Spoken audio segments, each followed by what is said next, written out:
Assalamualaikum warahmatullahi wabarakatuh. Hai semuanya, saya Malika Yaumi Meliana dari Prodi Pendidikan Ekonomi.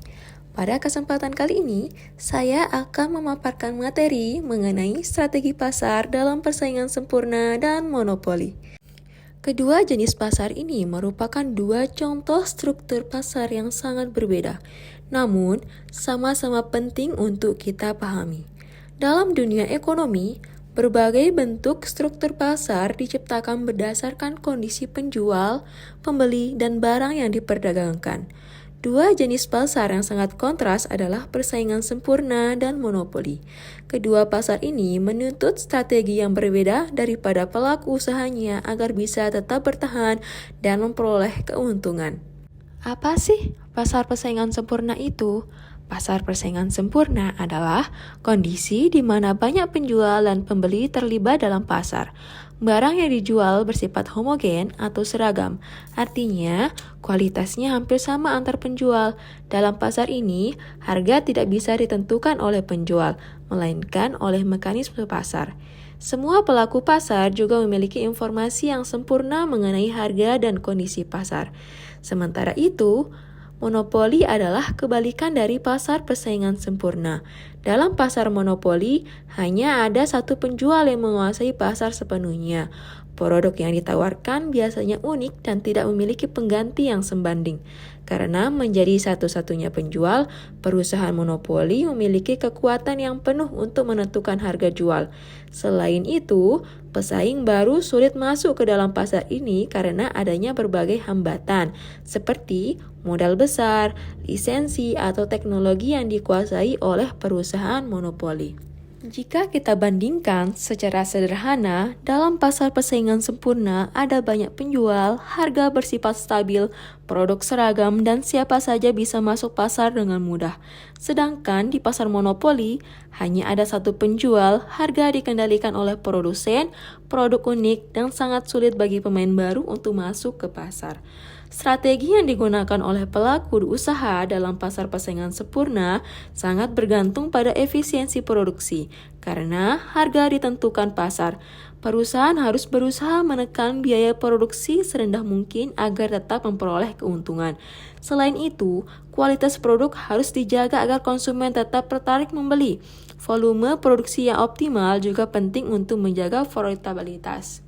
Berbeda dengan itu, perusahaan yang bergerak di pasar monopoli memiliki strategi yang lebih luas karena mereka bisa menentukan harga sendiri. Mereka berusaha memaksimalkan keuntungan untuk mempertahankan posisinya. Perusahaan monopoli terus berinovasi, menciptakan produk baru, mengembangkan teknologi, menjaga hak paten, serta menguasai sumber daya penting yang sulit didapatkan oleh pesaing. Sebagai contoh dari pasar persaingan sempurna, kita bisa melihat pasar tradisional. Misalnya, penjual beras, sayur, atau buah-buahan. Banyak penjual produk serupa, dan harga ditentukan oleh permintaan dan penawaran pasar. Setiap penjual sulit menaikkan harga secara sepihak karena konsumen bisa dengan mudah pindah ke penjual lain. Sementara itu, contoh pasar monopoli di Indonesia adalah PLN yang mengelola kelistrikan nasional dan Pertamina yang mengelola sebagian besar BBM. Kedua perusahaan ini tidak memiliki pesaing langsung sehingga mereka memiliki kontrol penuh atas harga dan produksi. Pasar persaingan sempurna memiliki beberapa kelebihan, yaitu harga cenderung stabil karena dikontrol oleh mekanisme pasar. Persaingan mendorong efisiensi produksi dan inovasi, sementara konsumen mendapatkan banyak pilihan dengan harga yang wajar. Namun, persaingan sempurna juga memiliki kekurangan karena persaingan ketat, margin keuntungan perusahaan cenderung kecil. Hal ini membuat banyak perusahaan kecil kesulitan berkembang. Selain itu, pasar ini rentan terhadap fluktuasi permintaan, perubahan cuaca, terutama pada produk pertanian dan kondisi ekonomi. Sebaliknya, pasar monopoli juga punya kelebihan.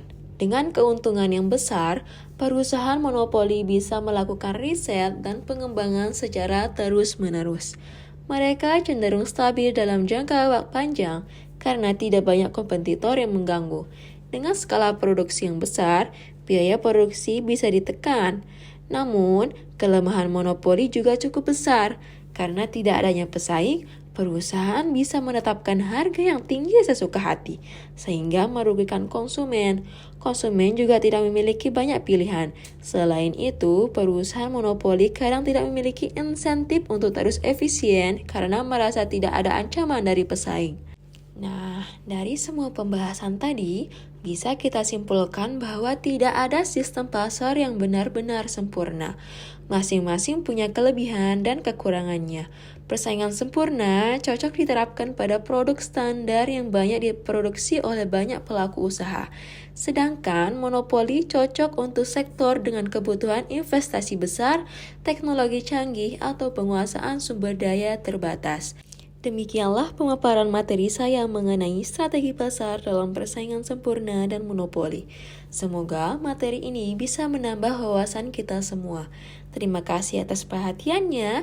Jika ada pertanyaan, saya dengan senang hati akan menjawab.